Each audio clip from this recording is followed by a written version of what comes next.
Hey everybody, welcome back to L&B Outdoors. Today we got our new water pump.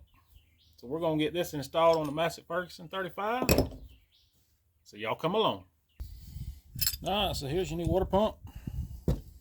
It did come with the bolt, so that's good.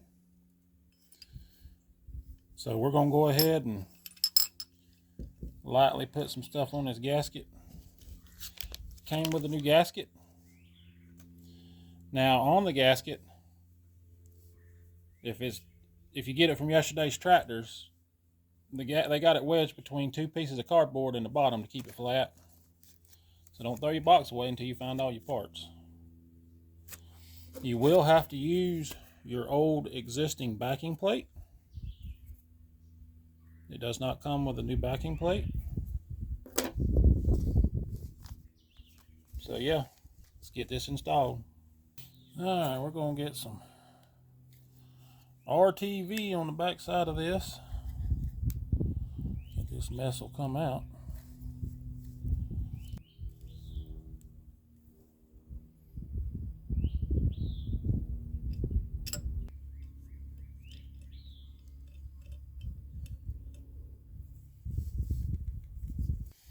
Put our gasket on.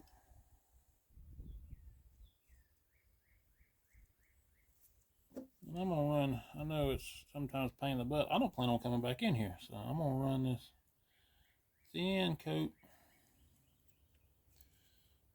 on this side of the gasket as well.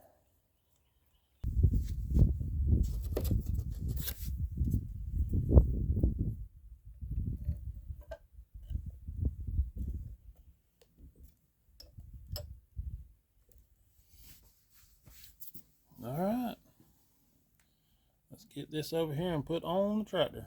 See if we can get a couple of these bolts started.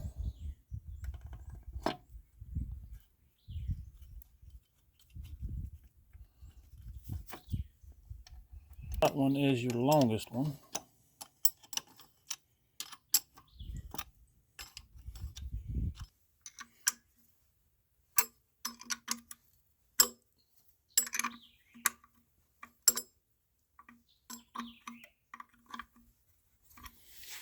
Alright, water pump's bolted back up.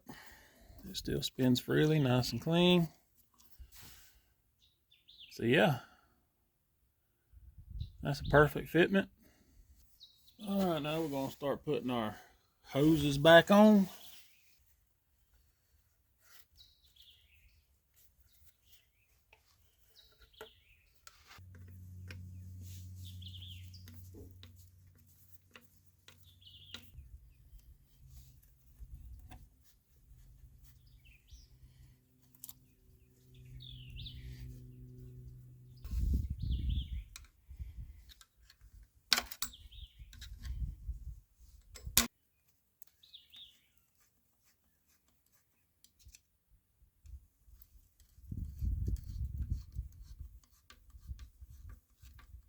Now the bottom one.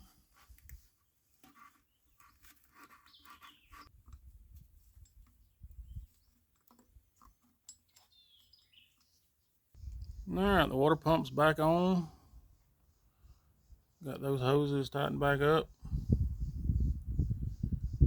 Next we got to put the belt back on and the fan blade.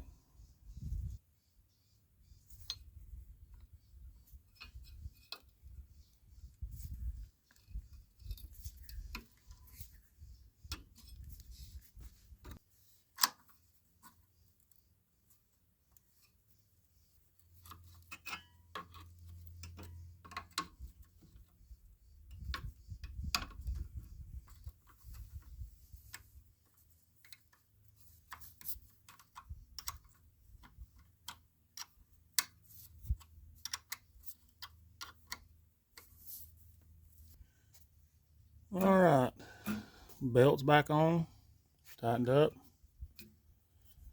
Time to get this fan blade back on.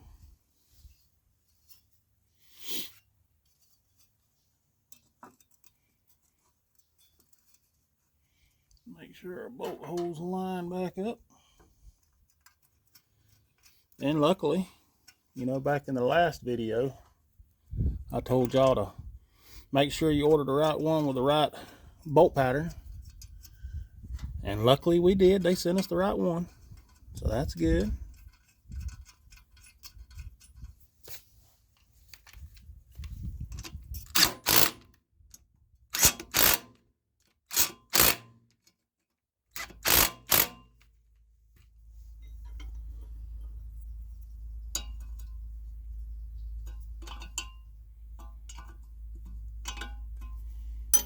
Alright, fans on.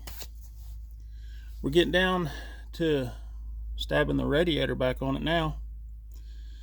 So let's see what we can do about that. Well, before we put the radiator back on, I'm going to do something that makes life a little easier. It ain't going to hurt too much. But your radiator sets down in them holes right there. And it looks like somebody's watered that one out or notched it. So I think we're going to do the same thing on this one. Because with that fan shroud, it makes it kind of tough getting that radiator back on. And I don't want to disassemble the fan shroud just to get it back on there when I can just make a couple of cuts and it can just slide on there without me having to articulate it and maneuver it. So I think we'll do that next before we get this radiator back on.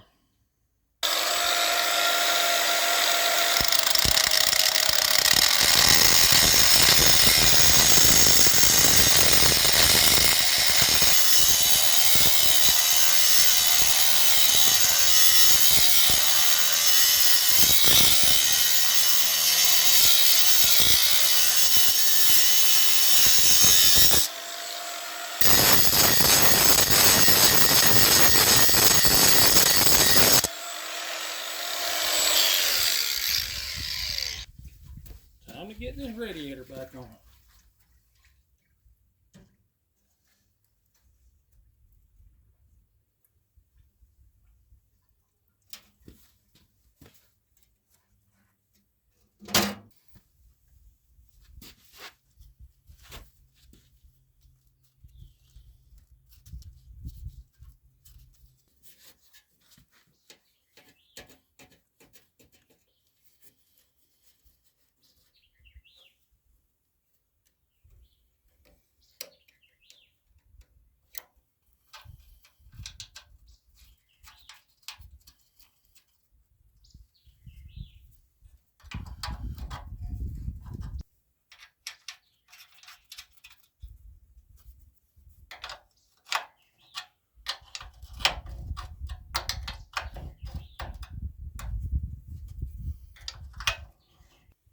All right, it's all back together. New water pump, hose is back on. I need to get my oil filter cap.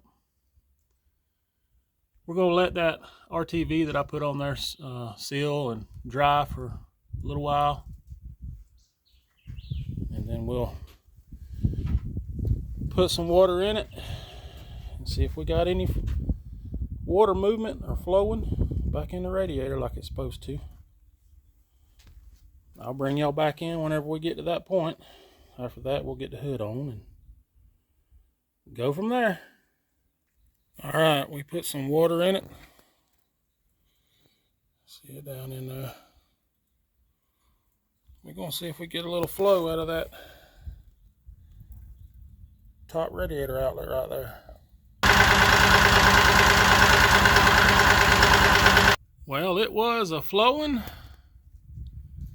a little better than what it was. It wasn't just a steady stream, hard stream, but it was flowing.